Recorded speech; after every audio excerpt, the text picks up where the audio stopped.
Hello friends, welcome to my channel. இன்னைக்கு நான் உங்களுக்கு இட்லி பொடி எப்படி செய்யறதுன்னு தான் காமிக்க போறேன். இந்த இட்லி பொடியை நீங்க தோசை, இட்லி, ஊத்தாப்பம் இதுக்கெல்லாம் சைட் டிஷ்ஷா வச்சு சாப்பிடலாம். ரொம்ப அருமையா இருக்கும்.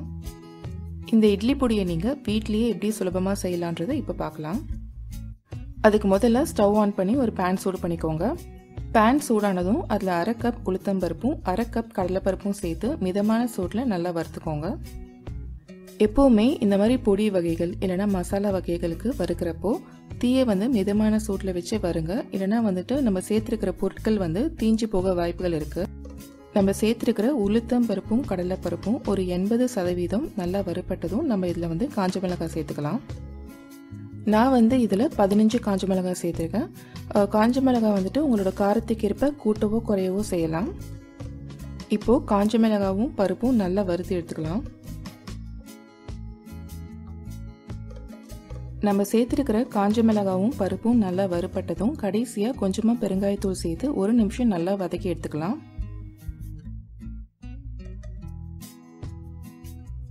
இப்போ நம்ம வறுத்துருக்கிற எல்லாத்தையும் ஒரு பிளேட்டில் கொட்டி வச்சுக்கலாம்.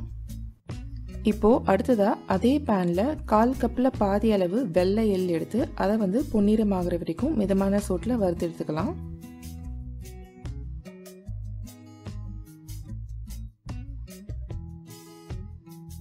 இப்போ பார்த்தீங்கன்னா எள்ளு நல்லா வறுப்பட்டுடுச்சு. இதை இப்போ நம்ம தட்டில் கொட்டி வச்சுக்கலாம். அடுத்ததாக 1 டீஸ்பூன் மிளகை நம்ம மிதமான சூட்டில் வறுத்து எடுத்துக்கலாம்.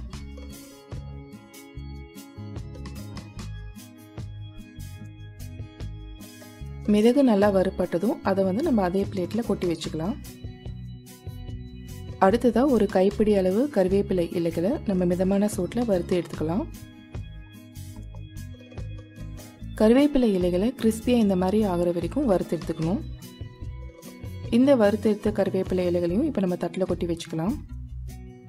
அடுத்ததாக அதே பேனில் 1 டீஸ்பூன் அளவுக்கு எண்ணெய் விட்டுக்கோங்க. எண்ணெய் நல்லா சூடானதும் 3 பல்லு பூண்டை நான் பொடியை நறுக்கி எடுத்து வச்சுருக்கேன். அதை இதில் சேர்த்துக்கிறேன்.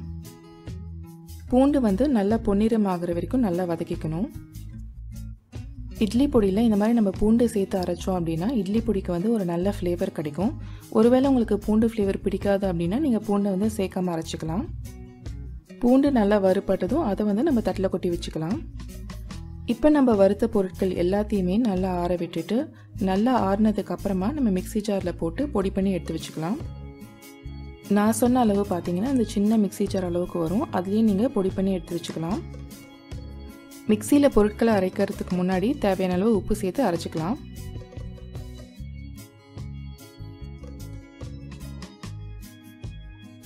இப்போ பார்த்தீங்கன்னா இட்லி பொடியை நான் மிக்சி ஜாரில் நல்லா அரைச்சி எடுத்து வச்சுருக்கேன். இட்லி பொடி மிக்சியில் அரைச்சதுக்கப்புறமா கொஞ்சம் சூடாக இருக்கும். அதை உடனே டப்பாவில் கொட்டி க்ளோஸ் பண்ணி வச்சிடாதீங்க. இந்த மாதிரி தட்டில் கொட்டி கொஞ்சம் ஆறுனதுக்கு அப்புறமா ஒரு ஏர்டைட் கண்டெய்னரில் ஸ்டோர் பண்ணி வச்சுக்கலாம். இந்த இட்லி பொடி ரெசிபி உங்களுக்கு கண்டிப்பாக பிடிச்சிருக்கும்னு நான் நினைக்கிறேன்.